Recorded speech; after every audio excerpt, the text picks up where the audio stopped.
છોટાઉદેપુરમાં આદિવાસી સમાજના 3 આમ આદમી પાર્ટીના સભ્યો છે તેમનું જાહેરમાં પોલીસના સામે અપહરણ થતાં ખળભળાટ મચી જવા પામ્યો હતો। ધારાસભ્ય ચૈતર વસાવાએ આકરી ચીમકી પણ આપી હતી અને અપહરણ થયેલા આ 3 સભ્યો હવે પહોંચ્યા છે છોટાઉદેપુરના પોલીસ સ્ટેશન કેમ કે ગુનો દાખલ કરાવવાનો છે। વૈષ્ણવજન તો તેને કહીએ જે પીડ પરાઈ જાનાને રે। નમસ્કાર, આપ જોઈ રહ્યા છો નવજીવન ન્યૂઝ અને હું છું આપની સાથે તોફિક ગાંચી। છોટાઉદેપુરમાં જે પ્રકારે ગઈકાલે એક ડ્રામો સામે આવ્યો જેમાં આ છોટાઉદેપુરની તાલુકા પંચાયતમાં ભારતીય જનતા પાર્ટીના 13 સભ્યો હતા અને આમ આદમી પાર્ટીના પણ 13 સભ્યો ચૂંટાયેલા હતા અને ગઈકાલે પ્રમુખ ઉપપ્રમુખની વરણી કરવાની હતી અને એકાએક છોટાઉદેપુરના આ ચૂંટાયેલા જે સભ્યો હતા તેમાંથી 3 સભ્યો છે તેમનું જાહેરમાં પોલીસના સામે અપહરણ થાય છે તેવો આરોપ લાગે છે। 10 સભ્યો છે તે આ ચૂંટણી પ્રક્રિયામાં ગેરહાજર રહે છે અને તાલુકા પંચાયત છોટાઉદેપુરની બને છે ભારતીય જનતા પાર્ટીની અને કદવાલના પણ એક સભ્ય છે તેમનું પણ અપહરણ થતાં ખળભળાટ મચી જવા પામ્યો હતા। 3 સભ્યોના જે પ્રકારે જાહેરમાં અપહરણ થયા હતા ત્યારબાદ ધારાસભ્ય ચૈતર વસાવા મેદાને આવ્યા હતા। તેમણે આકરી પ્રતિક્રિયા આપી હતી અને આ મુક્ત થયેલા 3 સભ્યો આજે પહોંચ્યા છે છોટાઉદેપુરના પોલીસ સ્ટેશન કેમ કે ગુનો દાખલ કરાવવાનો છે અને જે પ્રકારે જાહેરમાં અપહરણ થયું હતું તેના તેમણે ફોટો અને વિડીયો પણ જાહેર કર્યા છે અને જોવાનું તે પણ રહેશે કે હવે તે કોના કોના સામે ફરિયાદ નોંધાવે। જો કે ચૈતર વસાવા આ મામલે આકરા છે। પછી અમે સાથે બધા ઉભા રહો એમ કરીને કે તમારી સહીઓ કરણ છે, અમારી સહીઓ લીધી નહીં। પછી કીધું કે આગળ જાઓ, એટલે અમે બધા 13 જણ આગળ ગયા। એટલે બીજી ગેટ આવી એટલે ત્યાં અમારો પાછો ત્યાં મેન્ટેટ લીધો પોલીસ વાળાએ કે હવે અમારી સેફટી છે, હવે તમે અંદર આવી ગયા એટલે હવે તમારું કોઈ જવાબદારી અમારી જવાબદારી છે કઈ થવાનું નથી। હવે અહીંથી અમે આ મેન ગેટ પર અમે જતેલા અને પછી અચાનક જઈને માસ્ક પહેરીને ભોકા બાંધીને આ બાજુથી એકદમ આ છેલ્લું પબ્લિક બધું હુલર થયું અમારા પર। એટલે હમુને શું છે કે કિડનેપ કરી લીધા। અમે એટલી બૂમો પાડી, બહેનો એટલી બૂમો પાડી, પોલીસ બચાવો એમ કરીને, પણ કોઈ અમારી આગળ કોઈ આવ્યું નહીં। એટલે અમને કિડનેપ કરીને પછી ડાયરેક્ટ ચાલુ ગાડીઓ મેં ડ્રાઈવરો બધા બેલા દરવાજા ખુલ્લા હતા અને અમને બકરાની માફત અમને મોદી નાખી અને મારા ઘરમાં હતો સોનાનો દોરો 2 તોલાનો, એ દોરો પણ કઈ ગાયબ થયો। મોબાઈલ જો કે મેં મારા બાબાને આપી દીધેલો, બહારથી સાહેબે કીધું કે મોબાઈલ આપી દો, અંદર નહીં લઈ જવાનો, એટલે મેં લઈ ગયો નહીં, પણ ઘરમાં મારા સોનાનો દોરો હતો 2 તોલાનો, એટલે એ લઈ ગયા અને કારી ગાડી હતી એટલે મેં તાત્કાલિક બધા હું ફકો ફક માર્યા છે ને બકરાની માફક અંદર ઉચકી નાખી દીધો। એટલે બધી બાજુ 4 બાજુ,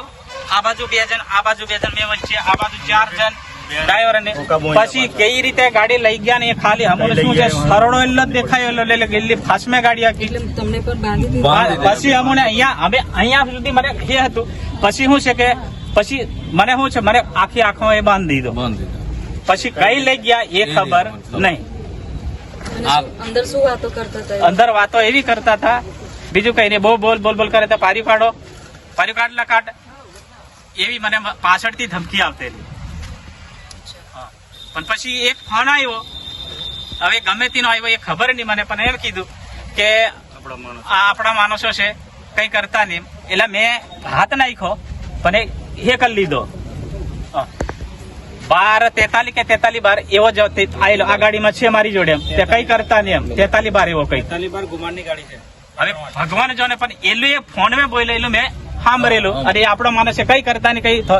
ઠીક થાપેલ કઈ કરતા નહીં એલું બોલેલા। એલું મને યાદ રહી ગયેલું 43 કે 12-43 એલી શરત મને રહી ગયેલી।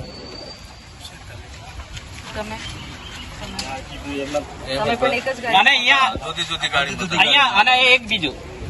જે અમને કિડનેપ કર્યા એમાં અહીંયા પોલીસની ટુકડી હતી અને મેન ગેટ પર ટુકડી પોલીસ શું છે કે ત્યાં તો બધા કશું નહીં, આ બધું આલું થયું, બહેનો એલી ગાંગરેલી બૂમો પાડે પણ કોઈ કશું જ નિયમ કશું નહીં, કોઈ નિયમ એટલે અમને બકરાની માફા લઈ જાય, અમને ઊંધામ છતાં ઘડતા પાટો ને મારી અમને લઈ જાય, કોઈ કશું નિયમ કોઈ બોલ્યા નહીં, પોલીસ વાળા કોઈ બોલ્યા નહીં, બિલકુલ બોલ્યા નહીં। તમને પણ આવી રીતે અરે અમારે ત્યાં ચંપલ અને બધું અમારું મેં કર્યું. ત્યાં હજુ બધું કઈ હું પડ્યું કઈ સમજ હજુ હજુ તમને પણ મારેલું મને તો આ બાજુ મારેલો સામે ઘણો અહીં મારે. આપણે બચવાની કોશિશ કરવા પડે એટલે સામે એમને બી અમે ઝડપાયેલા તમને ગાડીમાં લઈ જઈને શું કર્યું? ગાડીમાં લઈ જઈને બેહાડી દીધો મને બીજું કઈ નહીં કર્યું આપણે પાટો બાંધ્યો આલુ દિયા કર્યા મને ઊંધો હકલીને લઈ ગયા ઊંધો આ 4 જણ મારા પગ પકડ્યા 2 હાથ પકડીને આ રીતે ઊંધો મને લઈ ગયા મને મોઢું જોવા નહીં દીધું મેડમ આવું કરાતું હોય આવી રીતે ના લઈ જતા માણસ તો માણસાની રીતે તમે લઈ જતા તમે હા કીધા આ રીતે મારી આપણું હલકો પાડીને લઈ જાય ઊંધરીને એ ના ચાલે. આવું ના ચાલે તમારે હવે શું કરવું છે ફરિયાદ કરવાની છે તમારે મારે મને જો અહીંયા ફરિયાદ નહીં લે તો પછી કોર્ટમાં જવાનું મને તો 3 જણા પકડવાયા ને એમને મેં પાડ્યા એ પછી પાડ્યા પછી અહીંયા પાછા 10 જણા પાછી આવી ગયા ને એટલે મને પકડ્યો મારું પેઠું નીકળે તો મેં કીધું પેટ મારું નીકળો બાજુ મને પેલ લે તો એ નહીં કે ભોસડીના તારે તરનો તો ફોન છે એમ કરીને મને 2 ઊભા મારીને મને ગાડીમાં ખાલી દીધો ગાડીમાં ખાલીને પછી પાટો પહોંચ્યો પછી મને વચ્ચેજીને એમ કીધું કે 50 લાખ લેવાના હતા એટલે મફત મેં ગોંડ મરાવ ને એમ મને કીધું મેં કીધું મારે 50 મારે પરજા શું કરે મેં 50 લઈને વેચાય તેમ તો મારે પરજા શું કરે એમ મેં કીધું એટલે પછી મને કંઈ ભૂલ જાય પછી વચ્ચેજીને કદી કે તારે બિયર પીવું છે એમ કે મેં કીધું મેં કોઈનો બિયર પીતો પણ નહીં મેં કોઈનો નાસ્તો પણ નહીં કરતો એમ કીધું એટલે પછી મને કંઈ ભૂલ જાય નહીં પછી કોઈ કશું કરી નહીં અહીંયા મને મારા માર અહીંયા વધારે ગાડીમાં શું વાતો કરતા હતા? ગાડી મેં યાદ કીધું કે મને તને 50 લાખ રૂપિયા અમે હાલતીલા તો કેમ નહીં લીધા આ મફત મેં ગાન મરાવ એમ કીધું બરાબર તો મેં કીધું મારે પરજાનું દેખવાનું કે તમારા પરજાને 50 લાખ રૂપિયા ખરેખર હાલો ને મેં કીધું મને એકલાને શું લેવા હાલો બધાને હાલો ને એમ મેં કીધું અને 20 આ મારા દોરો હતો સોનાનો એ 20,000 રૂપિયા હતા એ કંઈ ગાયબ થઈ ગયેલા એ નહીં ખબર ને મોબાઈલ એ બધું કંઈ એટલે મોબાઈલ પણ ગાયબ છેલ્લે તમને ક્યાં છોડ્યું છેલ્લે પછી છેલ્લે હમણાં રહવાડા નાલો ને ભૂલી નથી તે છોડ્યા ને પોલીસની ગાડીમાં આ રીતે એમ કરીને પોલીસ વાળા લઈને આવ્યા પછી અમને બોલી કેટલા કલાક પોલીસ ગાડીમાં રહ્યા તમે હે કેટલા કલાક 4 કલાક પેલા હમને ફેર્યા 2-2.5 કલાક 2-2.5 કલાક જેલું ફેરવ્યા હમને ગાડીમાં હે પોલીસ વાળા પછી અંધારું થયું એટલે અમને ભેગા પછી પોલીસની ગાડીમાં ભેગા એક જ સીટ પર અને આજુબાજુ પાછા પોલીસ બેઠા કેટલા વાગે છોડ્યા પોલીસ વાળાએ લગભગ 10:30 11 વાગ્યા અને પોલીસ તમને કેટલા વાગે પકડી કેટલા વાગે તમે પોલીસની ગાડીમાં તમે બેઠા? અમે 5:30 જેવા દિવસ હતો એટલે વાંચે દિવસ હતો કેમ કે અમારા જોડે ઘડિયાળ બી નહીં હતો કશું કોઈ મોબાઈલ ને કશું નહીં તો અમે એટલે શું છે, કેટલા વાગેલા ખાલી દિવસમાં અમે જાણીએ કે હા એનો છે અમારે એવું કેવું છે કે જો એ ગાડીઓ જો અમને લઈને આવી તો શું છે કે એમને હા તો એ એક પોલીસ અમને લેવા આવી તો એ ક્યાંથી ખબર પડી અમે અમારું મને એમ કે છે કે એ ક્યાંથી તો કાં તો અમને કંઈક જંગલમાં છોડી દેવાના કાં તો કંઈક છોડી દેવાના હતા તો અમને ત્યાં પોલીસ લેવાય તો પોલીસ વાળા એમને પકડી શકતા હતા તો ને? એમને તો અમે એ કહીએ ને તો એમની ગાડીમાં અમને બેસાડી દે